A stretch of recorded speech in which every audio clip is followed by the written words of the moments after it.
Alright, today we're going to make a basic stone hinge. We're only using the most basic of glitching, and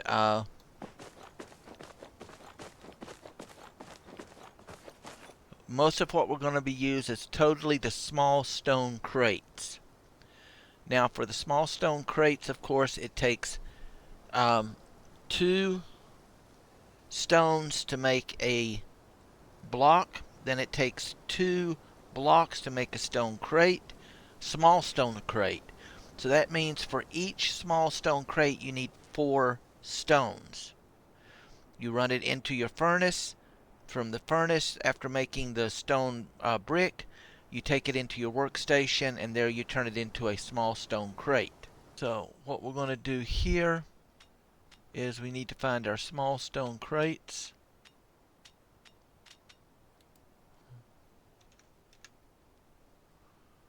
There we go.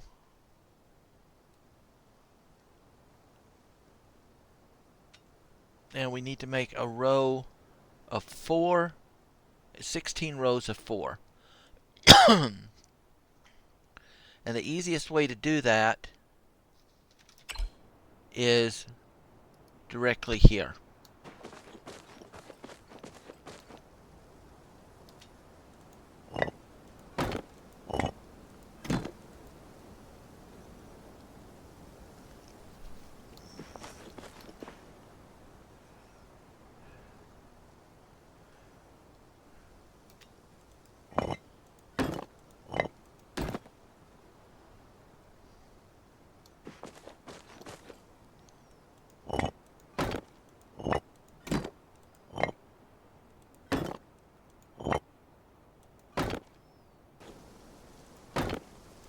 And that should be 16. 1, 2, 3, 5.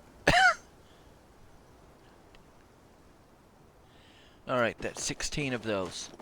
Then, what we're going to do at this point is we're going to go our H key and go to Overview.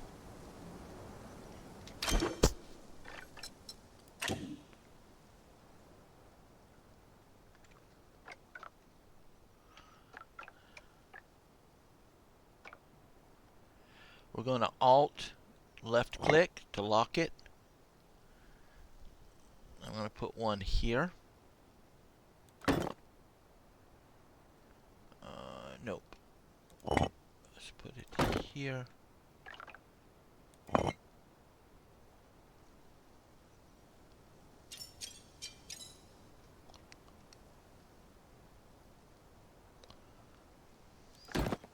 Here. And we're just going to eyeball this.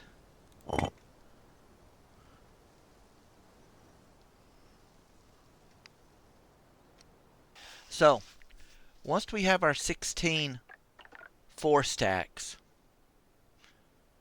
then we're going to just set them up, and we're going to grab one, we're going to press the Alt key, left mouse, release the Alt key.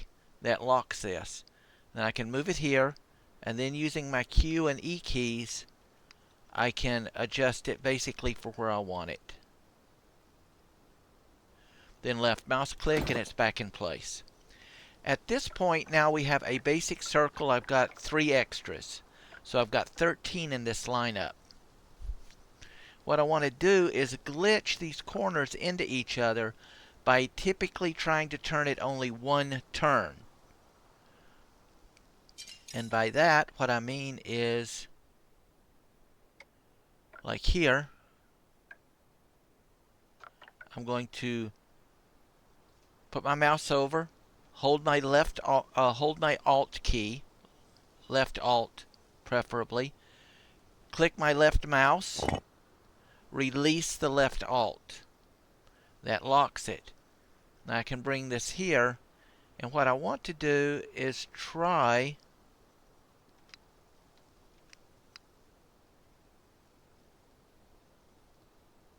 to just overlay that to where these edges out here meet. And it's going to take some doing.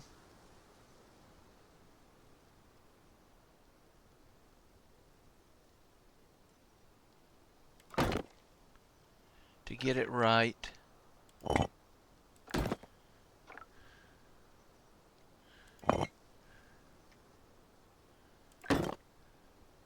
But once you've got that, then we're simply going to glitch these all the way around to make our circle. It'll take some slight adjustments. Try not to get too far ahead because you may have to pull everything apart to get it back out if you make a drastic mistake. So always do one, look up, Alt, you notice now it selects all of them, left mouse, boom. Now here, I can Alt, left mouse,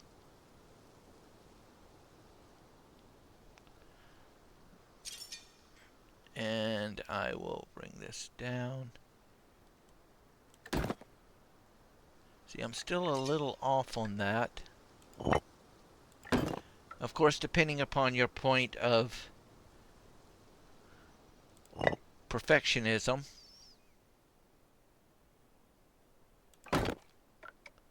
would depend on how close you want this to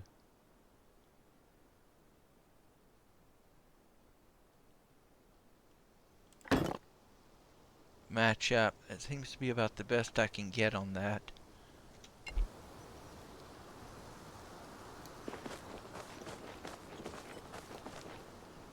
If you have trouble doing it in the other one, I've already got my angle. I can come in here.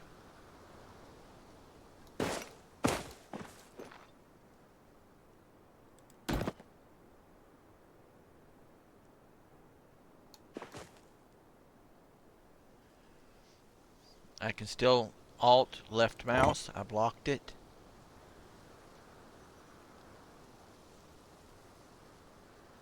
And yep, I'm thinking that's about the closest that we can get it. There we go. That's a little bit better. See, now I've just got a little bit hinged over here. A little bit overlap here, which we can, if we want, put that there.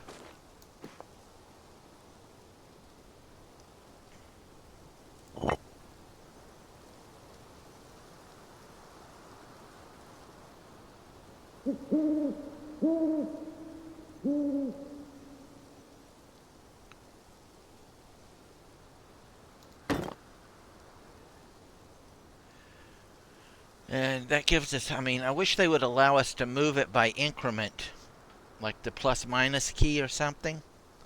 But move it up, down, left, right, whatever by increments instead of mouse drag and drop. Otherwise, you're always going to have a little bit of overlap unless you get really lucky. But you notice my inside is fairly smooth.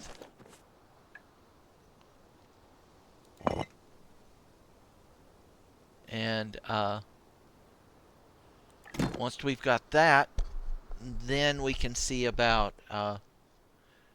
building the foundations. All right. Now let's say you get to a point where these don't want to mesh. What you want to do, the first thing you want to check is for a dominant end.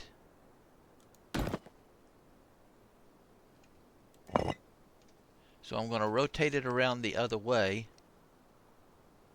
And see, there. Now it meshes into place. Alright. So if one end doesn't want to match up to the other one, rotate it around so that they will match up properly. And normally you can get it to glitch into itself that way.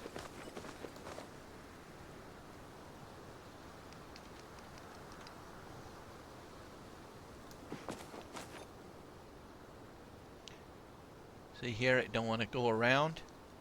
So all I do is I rotate it. And bam. Easy peasy. lemon squeezy.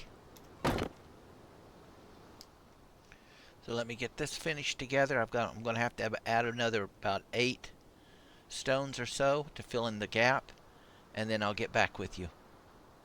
So at this point, I now have my basic circle.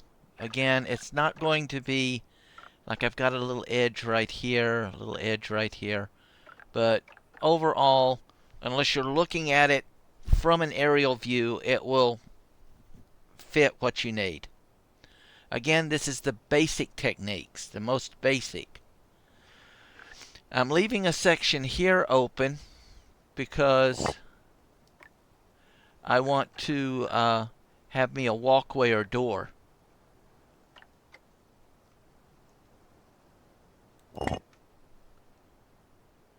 And then I can now rotate this. You can tell by how it swings that it's not a perfect circle. A little elliptical, if you will.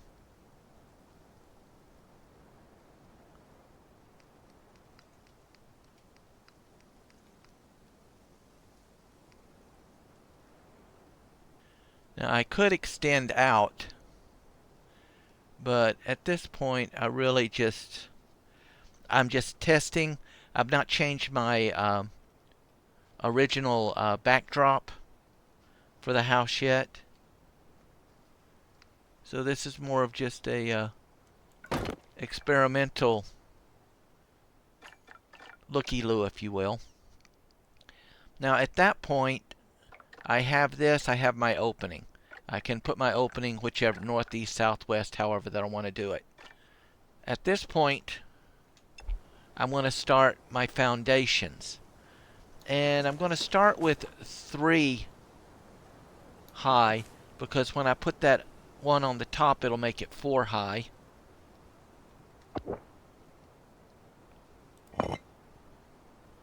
And we're just going to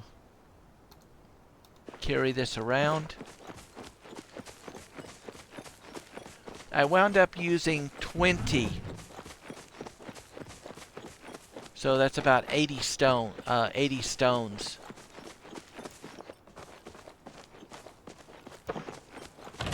Ah, dang it. There we go. My hand didn't want to do what I was telling it to do.